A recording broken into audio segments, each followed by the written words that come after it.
Hey everybody, welcome back. So, as much as I'd like to work on the cabin right now and finish the pine and everything else that needs to be done, I got this other thing that's coming at me, and I feel it coming at me like a brick wall, and that's next winter. Here's what's left of my firewood situation. And this has been like this for months. I've had to go out many times during the winter and bring in more firewood because I didn't have enough here. I might have had a bush cord and a half. And at best guess, I'm going to use twice that much in a winter time. And I guess I gotta say, kind of funny. So I think I had my first fire in September last year. Not because I needed it, but because Alicia was here and she just gets cold and she needs a fire. So these are the things I have to think about. Anyway, today I gotta bring in firewood. I got lots of trees cut down and ready to haul in. My plan is to haul in as many as I can here. And then I gotta get my ATV in for service at some point. And when that's in, then I can just work on processing the wood for firewood and stack it. Chainsaw it up, chop it, stack it, all the good stuff. Get it covered and get it drying for next winter. They say you should be 2 years ahead. I am not 2 years ahead. Why'd you get so dirty, dog? You're lying in the dirt. Anyway, I got my big chain on for hauling the logs. I've got my chainsaw for any cutting that I have to do out there. Yep. So we're ready to go. Yeah, I still haven't taken the chains off my bike.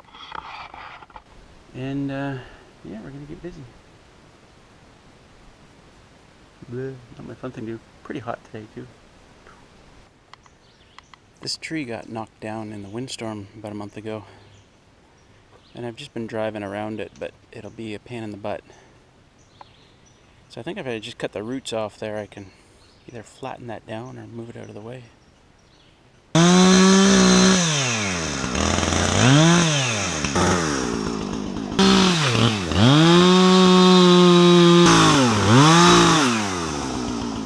Actually, not sure what to do with that just now. I can easily drive around it. I guess I got more firewood. See, what's happened here is, just like everywhere around here, it's trees trying to grow right on bedrock. So the roots don't get right in there, and it doesn't take much to blow them down in many places.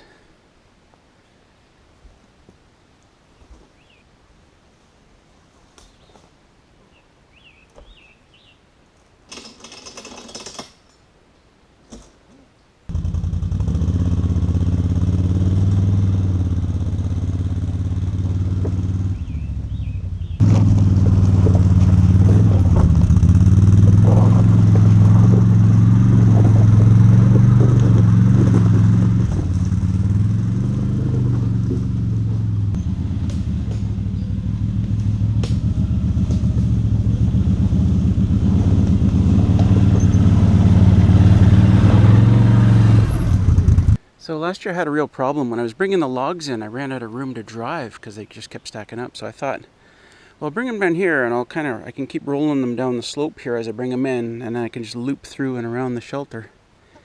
And I'm going to try and stack them this year, stack the wood up next to the shelter. I'm going to put some pallets down there and try and load them out. So this gets everything out of the way. Once I get a bunch of logs here, I can put them on my sawbuck, cut them up, and then chop them here and then stack them right there. That's the plan anyway. As usual, there aren't a lot of bugs right next to the cabin, but as soon as you go away from the cabin, deer flies come out, mosquitoes and other things. I don't even know what they're called. I'm gonna have to put some bug spray on. Beautiful day though.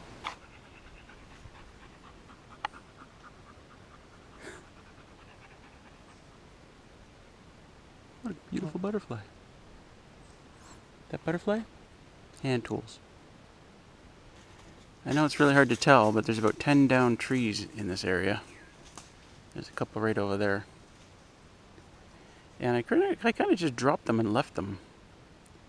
So now I got to clean them up, cut them into manageable pieces, and then haul them out. This is my tree cutting area. There's a swamp that begins just over here. You can't really see it. And I don't come into this area very often, but there's tons of big trees in this area that are good to go. And I've opened up the sky for all these other tiny little trees that are trying to grow. Yeah.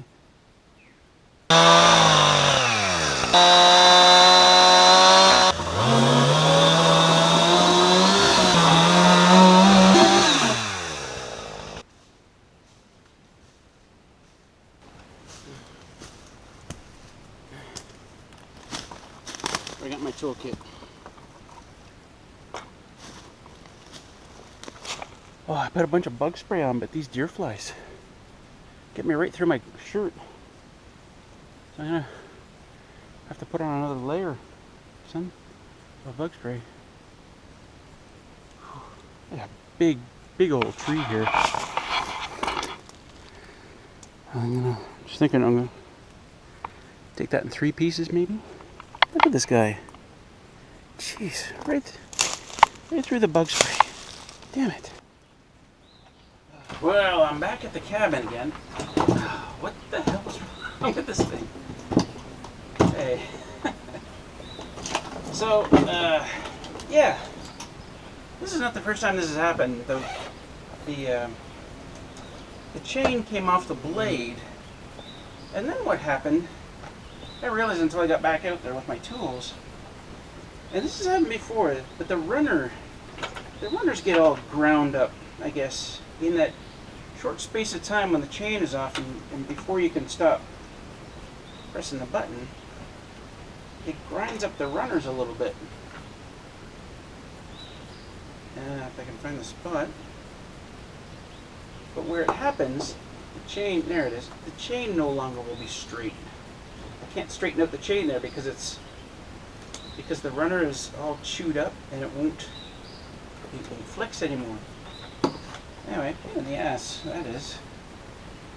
One of those days where I just want to go back inside and, I don't know, drink beer or something. I should fix this thing. Look at this stupid thing.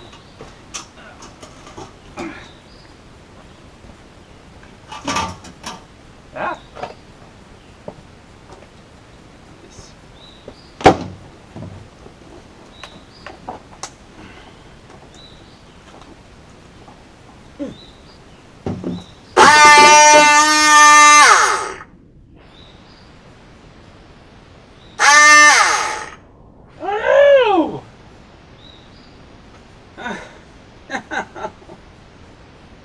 My thing's bent. It's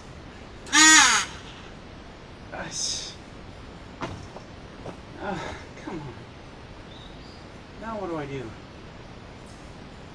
That thing's got to be like perfectly straight.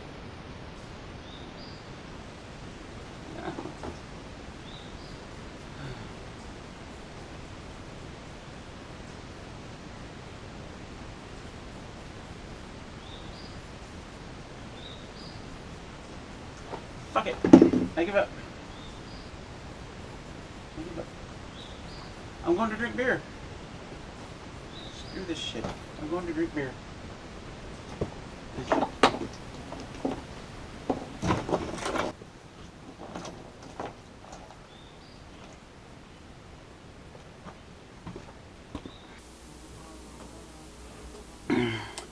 Some people ask me, how do you stay so calm when things go wrong? How do you persevere? How do you keep going? There's the truth. Sometimes I don't. Kind of depends on how big the problem is or how urgent the problem is, let's say. Like if my ATV's stuck in a mud hole, I gotta get it out. I can't leave it there. But you know, the problem I face today with the problems, that last thing, that thing I have is a chainsaw sharpener. And so it's got a little chisel on it that spins around, kind of like you would use a manual chisel, you know, except it spins. It's very good for sharpening a chainsaw, and would have made, you know, smoothing down those runners really easy. Just a bzzz, done. Without that, I'm back to the manual and I just couldn't be bothered. It's 3 o'clock anyway. Beer time. So there you go. I'm not always incredibly calm. I'm not always incredibly persistent. I'm pretty human that way. I sometimes give up.